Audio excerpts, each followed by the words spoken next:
Jonesy and Amanda. Jam Nation. The latest development with the Donald Trump failed assassination attempt, do you find, like me, there's relief? There's relief that America didn't descend into civil war, because if he had been shot, I think that's possibly a good chance that would have happened. Also, relief Joe Biden will now not have to resign. He can just go through, because there's no way he's going to win this election. I think you're right. It's in the bag. It's done. I think when I saw that image of him with his fist in the air, the American flag behind him, blood on his face, I think, well, there's the election. And in a way, it's like when your football team, even though you know my bias, I'm a Democrat supporter. It's like when your football team gets out in the finals, you go, well, that's over then. That's a relief. There's a certain relief. But the Republicans, anxiety I guess, over time have been they've been demonized over the years as sort of being redneck right wing nut jobs, but they're not really. Well, did you see the storming of the Capitol? Well, yes. Okay. Once again, before we go crazy on this, I'm just saying in history, like Abraham Lincoln was a Republican. Donald Trump has changed the face of the Republicans. Slaves. Yeah, I know. But what I'm saying is I think there's a lot of hysteria about if Donald Trump gets back in, it's not going to be the end of the world. Well, I disagree about that, but that's for another time. Well, you can put the panicky pants away is what I'm saying for the moment. Well, we will wait and see, because he has a thing called Project 2025. And if you look at what he's actually proposing, it is terrifying. But that's for another time. That's for Brendan. another. But right now we've got this other kettle of fish, and there's nothing else we can do right now. He has announced his running mate, who is J.D. Vance. J.D. Vance was the best-selling author of Hillbilly Elegy, and this was a memoir of his upbringing in poverty and abuse, a drug addict mother.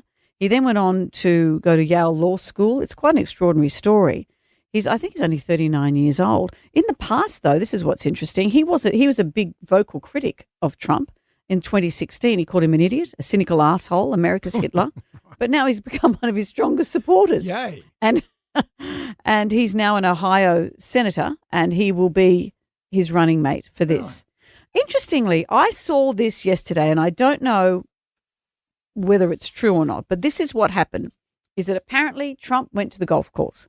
So after surviving this assassination attempt, Brand Trump wanted to be strong and went to the golf course. And I read a quote from someone who was the cart boy there. Is that what you call them? Golf cart guy. Golf, yeah, he said, and this is a quote: "I'm a cart boy at Trump Bedminster, where Trump played golf today, about 16 hours after nearly getting assassinated. He was in high spirits, which was great. He took time to chat. He allowed us to follow him. I was able to watch him putt on the 9th green. He drains it, and meaning he got the shot, and says, difference between me and the shooter is I don't miss. Legend." So I saw that and thought, here's Donald Trump playing golf, and a few other people have photographed him there playing golf, boasting that he didn't get hit, when someone actually was killed. A retired firefighter was killed protecting his family. You would think Donald Trump maybe would be visiting the hospital where there's 2 people still seriously injured in the hospital there. He'd be visiting them and visiting the family of the firefighter. No, he's boasting about playing golf. And then all this has been disapproved. People are going, oh, I didn't see him there. No, I didn't. Because the optics actually don't look that great. So Brand Trump is Trump wanting to show off playing golf. Was he actually there? Because people are saying, no, he wasn't there.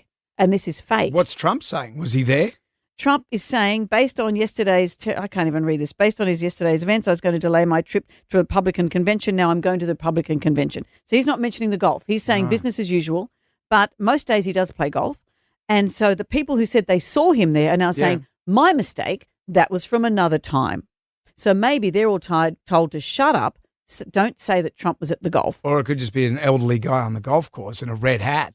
Might not even be him. I think there'd be a giant Secret Service attachment around him. Just looking at those pictures, that's probably not him. Oh, who's going to pretend to look like Trump? Well, you could, just for the laughs. But that's where we are now. That's where we are. Was he playing golf or not? People who said they saw him there have stepped back on it. You can't get news off X. You cannot get. I do not take any news off X or Fox. No, but everyone's got an agenda. And that's why I read 2 newspapers every day. Absolutely. I get but I've been doing that for most of my adult life. Has been getting news from respectable news sources. Well, you know what? And he started the fake news thing. Trump started the fake news thing. But also it was Hillary Clinton that started the fake news thing. So they're all part of their. But you know what Obama used to do? thing. Obama said that whenever he had to debate something big, because he was the top guy, he got people from all sides. He said, Yeah. tell me what you think, because I'm making the big decision. Mm-hmm. Now, people are just hearing from who they want to hear from and who Exactly. they believe. And that's the algorithm.